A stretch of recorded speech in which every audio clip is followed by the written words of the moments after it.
Rakesh Mondal, age 27। আমি থাকি গৌরাঙ্গনগর, শিলংগুড়িতে। 3-4 বছর ধরে আমার প্রচুর হেয়ার ফল হচ্ছিল এবং শ্যাম্পু অনেক কিছু ইউজ করে কোনো কাজ হচ্ছিল না।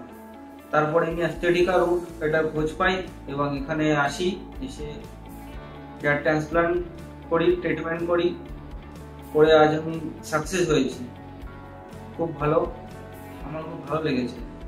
তো আপনাদেরকেও বলবো, আপনাদের যদি এরকম সমস্যা হতে থাকে তাহলে আপনারা এসে এই ক্লিনিকে কথা বলুন, ট্রিটমেন্ট করান, খুবই ভালো, আমার মতো সাকসেস পাবেন, এটুকু বলতে পারি। আর একটা কথা বলতে চাই, আপনারা হয়তো ভাববেন যে এর থেকে আরও অনেক ক্লিনিক আছে যেখানে অনেক কম পয়সার কথা বলে করাবে, কিন্তু আমি তো আরও অনেক জায়গায় দেখেছি অতটা রিভিউ মানে সেখানে ভালো নেই, মানে রেজাল্ট তো ভালোই নেই। ওই জন্যে বলবো এখানটায় করান। এখানটায় আমি তো রেজাল্ট মানে সাকসেস হয়েছি, আপনারাও হবেন। এখানটায় আসবেন এবং করাবেন, খুবই ভালো।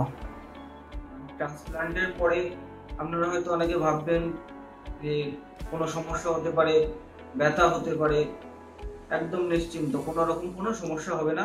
আপনাদের ঠিকঠাকভাবে গাইড করে দেবে এবং যা যা বলবেন ঠিকঠাকভাবে সবকিছু ইউজ করলে ঠিকঠাকই সবকিছু হবে, কোনো অসুবিধা হবে না।